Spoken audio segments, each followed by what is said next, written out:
Mbote bandiam déjà été mafuta sikizenga la grande dame quand de tomisa na olem no bason pour pesa conseil bande o babolingo na cadre ka ya actualité les amis tonto roro quand de omoni na ba image roro plaira Ronel Nkosi plaira nini ezole kana via ya Ronel bande ko les français disent que le malheur ne vient jamais seul to ebite Ronel e luke longi nzambe parce que bato ba spirituel comme moi bah ouais biso que non il y a quelque chose qui ne va pas spirituellement. Et il faut faire très attention parce que mikolo zoro ya lobi ata musoro za la mususu. Po ekozala te olalo lamuki lelo likambo lalo lamuki lobi likambo lalo lamuki lobi likambo. En tout cas papa senjela o milengela lukelo nyanzambe parce que oya mususu na bata mokili ba lo bageno faut que basukola yo. Mais na biso na bonzambe to kosilo barara ke lukelo nyanzambe quoi. Nzamba meka kosunga yo bande pourquoi na lobi boye. Fa na sala émission moko déjà il y a des jours yango yo pona ndeko na biso Ronel Nkosi aza victime ya na ebité na benga ngoni ni fraude escroquerie usurpation ya identité et na ye en fait ezana bato ebele to mona ka to poto yebi élevant dignité oyo basalelaka na bango ba réseaux sociaux ebele te surtout Facebook. Donc ce qui veut dire mingi bomona na ba Facebook wana o Fanny Tshisekedi, Olive Lembe, Denise Nyakero ezana ngo bango te. Et généralement bazala pe na Facebook te parce que ba Facebook ya réseau mo c'est sambo kala. Ba réseau mo wa kala o ba ki parapenza trop te. Mingi bata minene so ngomona ye tamsu na Twitter. Donc bazala pe trop réseaux sociaux te likolo ka ya ba réalité ya ba réseaux sociaux. Surtout Facebook. Yango na reprofiter pe na ba ndeko ebele fait très attention tamsu roza lo solo la na star moko boy. Na mutu mo ba munene na autorité moko. On a surtout na Facebook. Ya nango yete yo. Ya nango yete belé baza ba victime ya ba escroquerie ya ba mambo belebele.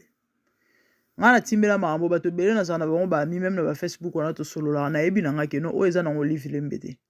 Ngana ba Olive Lembe comme ami na ba Facebook wana naza ami ya Fanny Tshisekedi naza ami il y a un certain Denise Nyakero na yebi na ngake ya nango bango te. Mais to solo la rapé bien que na yebi ke na nango bango te. Naza ami ya Pius Mwabwilu, naza ami baza ebele, naza ami ya Eric Mandala na Facebook. Mais na yebi ke za nango Eric te. Donc terriblement terrible. Et moi j'ai été victime heureusement baleanga mbongo te. Kana ba réseaux sociaux. Eza ba mambo bandikala yanga sko ezaki na email s'il vous plaît. Na email na ngai. Or email eza privé eza personnel. Et otuna batona ba parvenir continue même ça na email ndeni pendant boye bité donc mukili comme na ba mambo belé bref lisolo ezanine. Ronel Nkosi ça fait plus ou moins 4 mois passé abane kozwa ba message moko ya ba menace. Bande Ronel Nkosi azaki victime pardon, ça fait déjà plus ou moins 4 mois passé abane kozwa ba menace.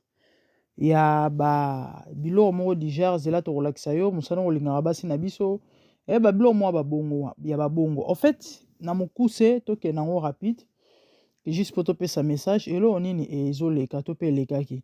Yana bato ba fungola ba faux compte na kombo na ye. Ba draga basi balinga basi basinga basi bambongo.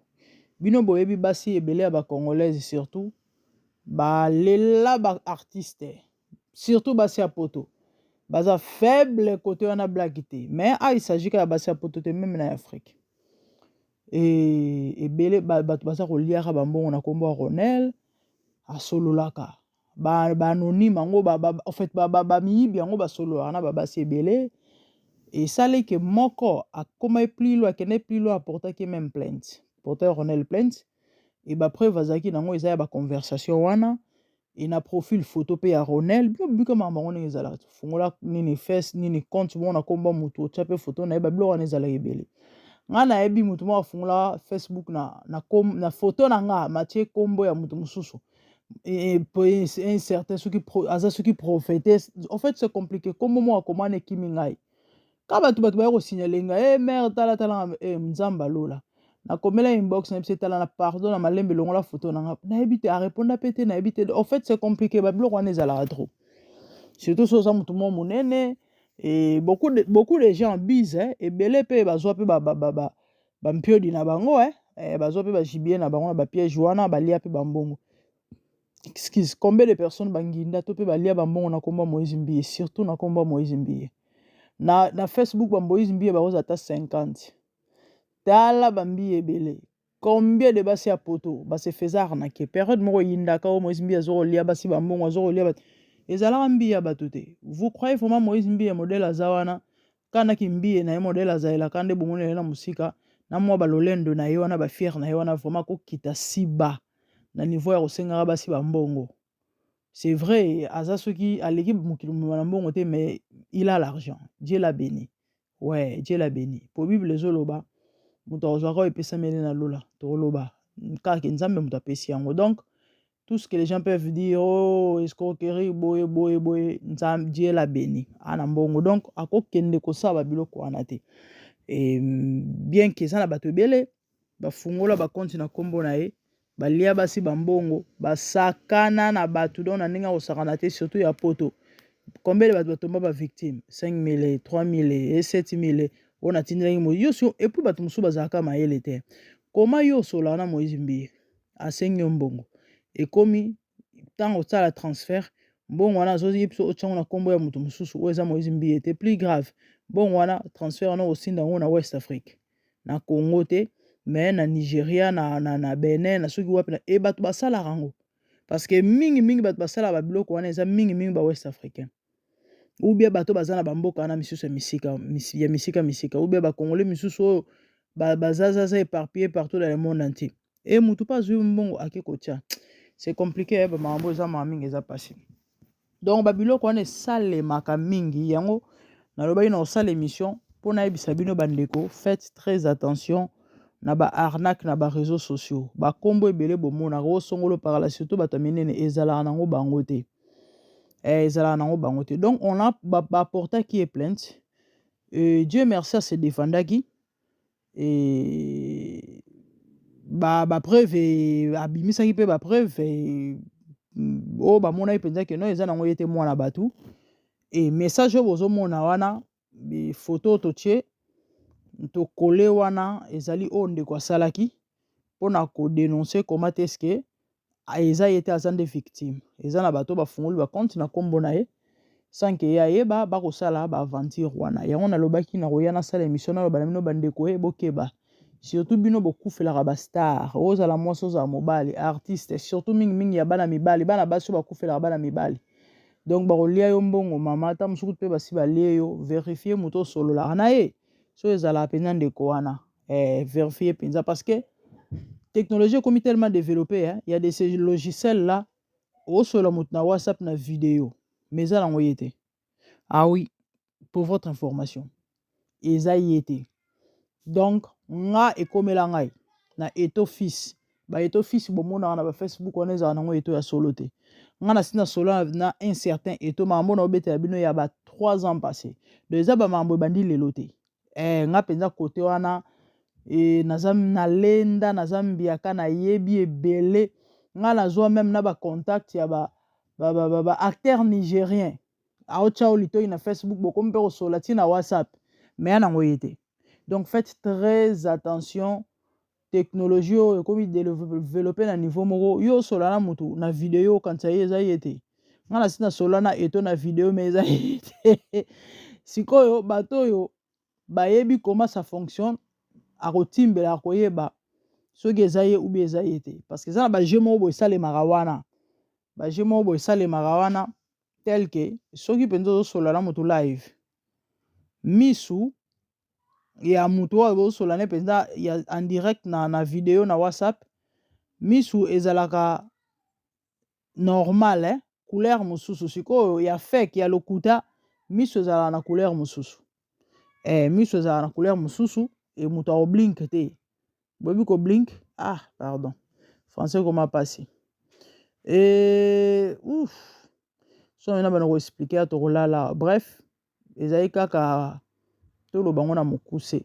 juste pour na bandeko ba sala attention wana ezaki ya liboso ya mibale bandeko Ronel Nkosi kande na bayina bandeli Ronel lukelo nyanzambe touta osala émission ya dakosta wana leketu boyokaki donc na minute on Zaire eza kozika kande na biso ebino ke do moto ezopela ba pompe bazokoka te ti siko ezokontinue kopela pe ezokoyinda kaka na bato mosusu baza kokufa kande na biso ebino bapompe mosusu bazokufa natala neti na minute oyo Ronel akomi victime ba vérité eza kobima ya ba ex na misusu pe ba ex te ba chéri ya da Costa ya mibali oyo baza na bango en relation ti lelo na oyo bazalaka na bango kala neti leketu auta kobimisa ba secret awa ke da Costa bazala na ye babetana nzoto na nzoto azaka chéri na ye na minute oyo bandeko ba fuite ezo continuer kobima deuxième victime ezali Ronel Nkosi balobi Ronel Nkosi vrai madame nde bozomona ye wana chéri ya da Costa depuis tongo na bité so bazaka robe bakabwana po da Costa uta kobala donc c'est compliqué ba makambo oyo c'est compliqué bandeko kande na biso bino na émission liboso qui ne sait pas biso nyonso toyebi ke bandeko oyo bavi na bango bakoma na bango bato kopesaka basima bato kobima na baninga mibali pourquoi soit disant pona kochamwe komata kozwa éclat kozala propulsé nde satana akosaka bango mais na logique kolandela boye bazala na bango mpe na eloko te ce qui fait très mal bofutelaka bandaku mituka yango mpe eza teke bozotambola mituka moko oyo ebimi shika babimisi na sachet ozokuma non ka ba occasion ya ba 2016 à 2014 en fait c'est triste et regrettable non na likolo nango nzambe que le Seigneur aide cette génération eza pas si peu mawa vraiment ya mawa mingi ya bomoni lelo ba jeune ba okufa to lelo bomoni batu bazoko mon Dieu bamakambo ntango nalobela yango esalanga mpasi bandeko bobongola mitema yesu azoya yesu azozonga l'enfer existe le paradis existe aussi et na kati ya tombe repentance ezalaka te avant qu'il ne soit trop tard c'est le temps de donner vos vies à Jésus bandeko balobi Ronel Nkosi vraie madame donc ya kosakana te année passée tozonga moke nsima boyebi période moko yindaka Ronel Nkosi bitumba na mwana mobali oyo komone nani garçon ya mokuse oyo komone ezala nani barezi makelele moko ebimaka Ronel Nkosi na barezi babundaka émission na nga nasala ome nasala yango te nasala yango su te eloko nini elekaki ezalaki y avait une fille oyo azali na zemi komona ekiminga aza moko ya bamasa na bango esalaki ke tellement ça date d'un peu longtemps la nazoyeba penza lisusu te na ndako na ye nde bayaki so mpe kokata makambo voilà oyo bamura mpe base retrouvera na kati bref na bakoswana masolo ebimaki ezalaki oyo ebimisaki bitumba ezalaki makambo ya bavi ya sali te bavi yango ya sali te eza nini ya kopesa nsima nde na kanda wana etindaki Ronel so mpa beta likofi abetaki so barezi likofi ale barezi mpe atomboki yanga na mwana no te ale en fait bandeko eza mpasi mpe mawa kande balobaka ya pas de fumée sans feu parce que mutu mosusu akolobaki no eske eza makambo solo eza nango bilobela parce que sikoyo so nazongisi bino na lisolo ezodate de plus de 6 mois passés vous comprenez sikoyo na oyo ebimi lelo wana nyonso coïncidence na oyo elobamaka déjà parce que bato bayebi ke généralement bandeko na biso ebele y compris na roro basoupçonnaka bango to mpe balobaki bazaka bato ya nsima oyo mpe toloba nini eza kaka bilobela problème te so eza bilobela nzambe ajustifie bino Mais so eza bilobe la te parce qu'on peut tromper tout le monde mais pas sa conscience. Repentez-vous avant qu'il ne soit tard. Moi personnellement, si je fais ce genre d'émission, eza pour na vite pour na BST, eza pour na koteya, pour na ko éduquer masse, pour na ko conseiller, et pour na ko sunga baïke. Nul n'est parfait, on a tous nos faiblesses, nos erreurs. Mais il y a ces choses-là, hein? Il y a de ces choses-là, oyo, et cause na ba vie à batouté. Hein? Je peux comprendre que Nani Ronel Azamobula Bassi, c'est masculin, hein? Surtout chez les Africains. On ne dit pas qu'ils ont bien, mais il y a ba biloko, ah bon, mobile abima na basi, ezala nango trop. Mais mobile na mobile bande ko to kende wapi. To kende wapi. To kende wapi. C'est naïbité. Naïbité. Moi, je dirais que c'est inhumain. Ah oui, hein, selon le plan et la volonté de Dieu, c'est l'eau sale maté, na ba vie à battre. Pour ce Bible, le bagage mobile, il faut lapider, bango, ba kufa. Parce qu'ils sont en abomination aux yeux de l'éternel. Deux ba mamo oyo. Toko normalisant ngote. Qui infidélité mobile, il y a moi, ça, mobile, to normalise. Bien que c'est vrai, la mission Nzambe ya mabe, mais ça peut quand même passer. Mais oh yo, il y a moi si na moi si mobile na mobile to kende wapi. Et surtout comme on a mibali qui toko boza. Très beau, jeune, mobile molai, mobile mbinga. Na ebite nzamba sunga biso e. Ya mingi ya pasi. Mokili ana makambo Mokili ana makambo. Mokili oyo yana makambo.